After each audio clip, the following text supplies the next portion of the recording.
Hello and good afternoon. Here is the news at 4. First, the highlights. Lagos State government pledges to prioritize welfare of security operatives to ensure safety of residents. Federal government again hikes electricity tariff by 50%. On the foreign scene, German firm warned against delaying second COVID-19 vaccine dose. And in sports, Nigeria Football Federation requests postponement of Rivers United, Bloemfontein Celtic of South Africa's CAF Confederation Cup tie. Now the details. I am Akan Usen.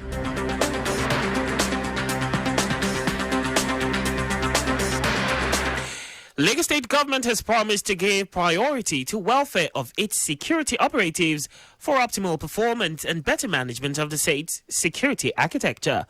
Lagos State Governor Babajide Sanwo-Olu gave the assurance during the passing out parade of about 1,250 state special constabulary police officers at the Police College, Ikeja. He said the successful training of these officers was an indication of the state government's commitment to improving the security of lives and properties of Lagosians. The governor maintained that the issue of security of lives and property is germane to the state government and that prompted the government to adopt and domesticate the concept of community policing as initiated by Nigeria's Inspector General of Police, Mohammed Adamu.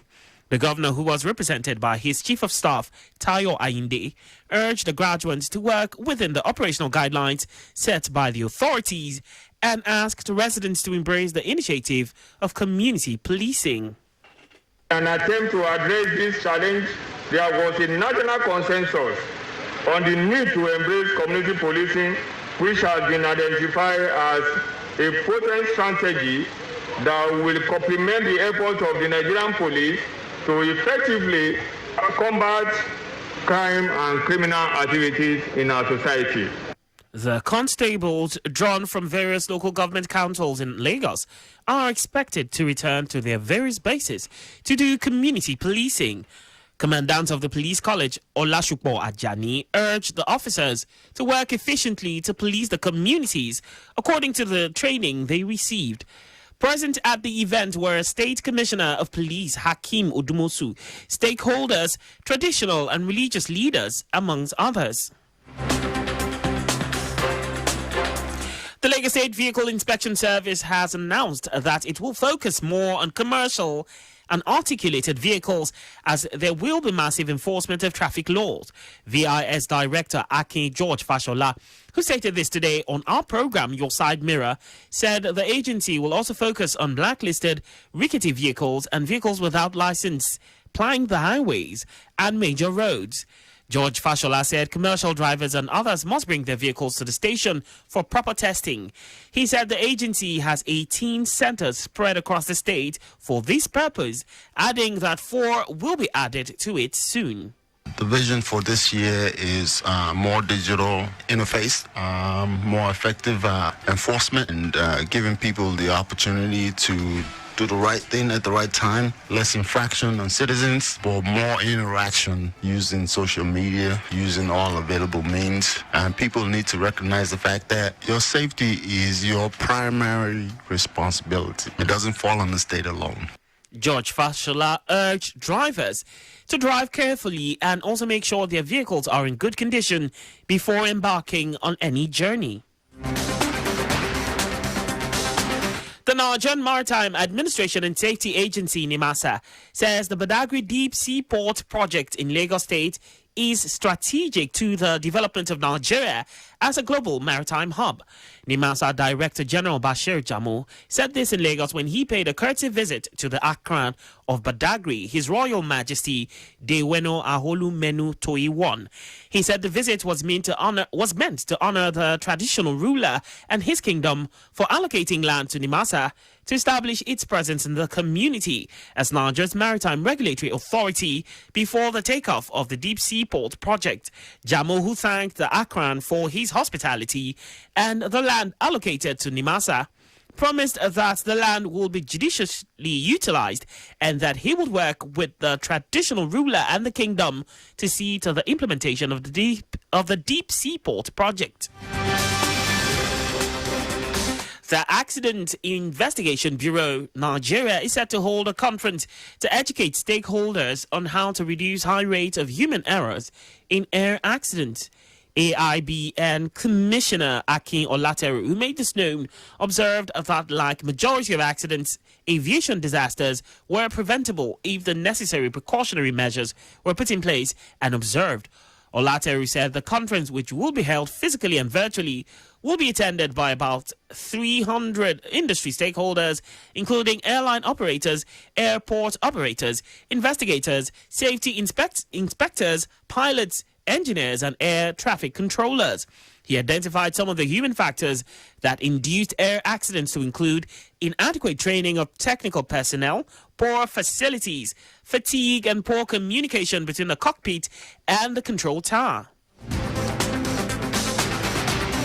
The Federal Road Safety Corps FRSE in Gombe State has said that several new measures will be initiated in 2021, while the existing ones will be sustained, especially the Special Operation Zero patrols, to ensure that crashes are eliminated or brought to their barest minimum.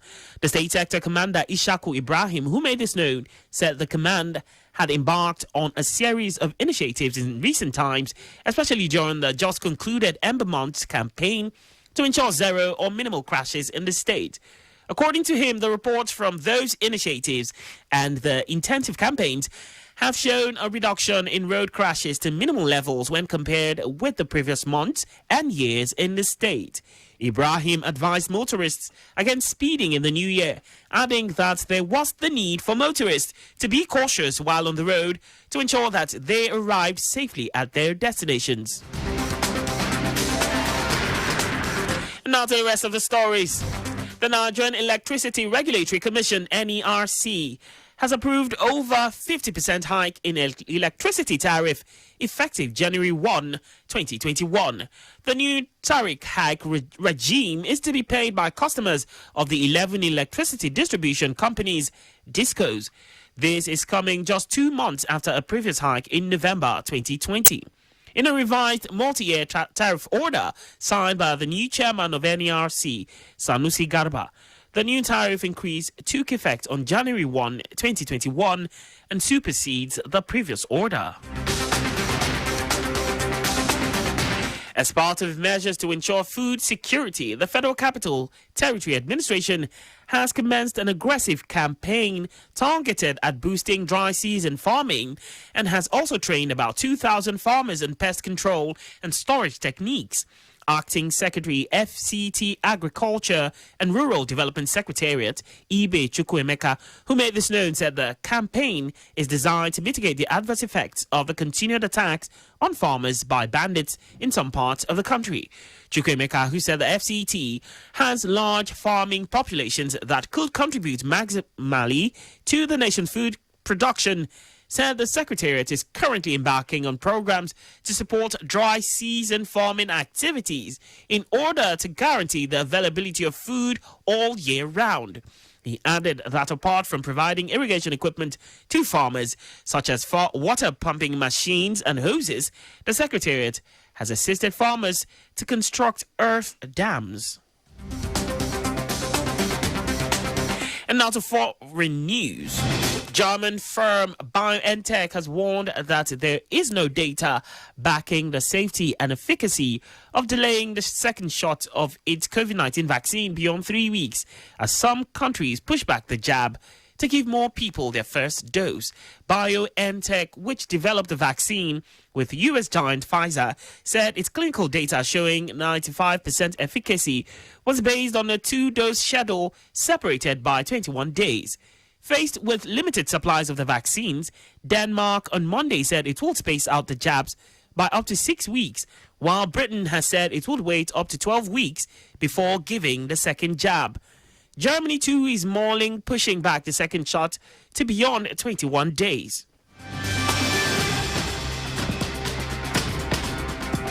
And away from all that, now sports. The Nigerian Football Federation, NFF, has asked the Confederation of African Football, CAF, to postpone and possibly relocate the Confederations Cup first round second leg involving Nigerian club Rivers United and Bloemfontein Celtic of South Africa. The NFF said the request followed the refusal of the Nigeria Center for Disease Control, NCDC, to step down on some of the COVID-19 protocols, such as the quarantine period for the South African contingent. The NFF asked for the postponement of the game and a possible rescheduling of both the date and venue of the match, with the possibility of staging the match in any Nigerian neighboring countries with a little less stringent COVID-19 protocols. South Africa is the source of a new variant of the coronavirus, which is far more transmissible than the original strain. The tie is scheduled for Wednesday in Port Harcourt. Rivers